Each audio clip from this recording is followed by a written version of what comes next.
अब परमात्मा स्वयं भी एक कुटिया में रहते थे, अपने हाथ से कपड़ा बुनकर।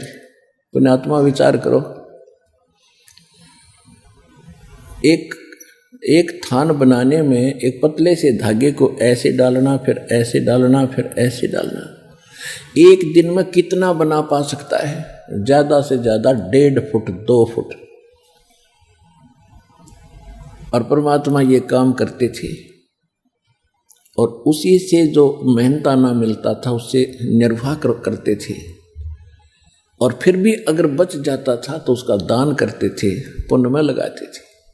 तो हमें वो इसलिए शिक्षा दे रहे हैं कि आप परमात्मा की सारी क्रियाएं को अपनाओ जो भगवान पाने में सहयोगी हैं। दान भी करो, चाहे बेश से कितने निर्धन हो, उसी से निकाल कर कुछ दान जरूर करो।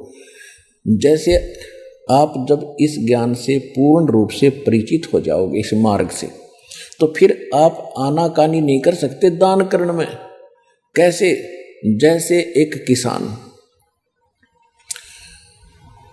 जब फसल बीजनी होती है, जैसे गेहूं का समय आ गया और उसके पास इतना गेहूं है कि परिवार का गुजारा ही मुश्किल से होगा खाने का, तो वो क्या करता है? वो ये नहीं देखता कि अब क्या करूंगा, कैसे बीजूंगा, बच्चे क्या खाएंगे।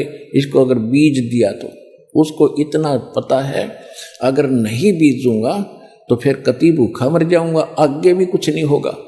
तो वो चाहे उसने उधार लेकर किसी से बीजना पड़े, वो बीज जरूर बीजेगा।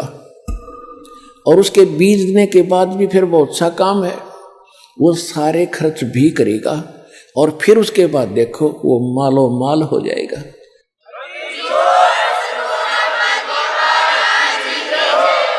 इसी प्रकार आप जी ने ये बीज धर्म का बोना पड़ेगा। अपने और वाह्यात के खर्चों को कम करके दान में ज्यादा ध्यान आपने देना पड़ेगा। देते को हर देत है जहां तहां से आने, अन देवा मांगत फिरे भाई साहेब सुने ना कान। अब एक तो मनुष्य कार में बैठा जा रहा है, एक मनुष्य दिए बाबा दिए बाबा दिए बाबा, और चल चल चल चल चल। तो ये क्या है? उसने पहले दान किया जो आज सुख से जीवन जी रहा, जो यहाँ का सुख है। अरे जिसने दान धर्म किया नहीं, मनुष्य जीवन भी मिल गया, भक्ति उसके पास नहीं, मांगता फिरता है। कहते हैं देते को हर देत है जहां तहां से आन, और ना दिया फिर मांगते फिर यो, भगवान सुने नहीं कान।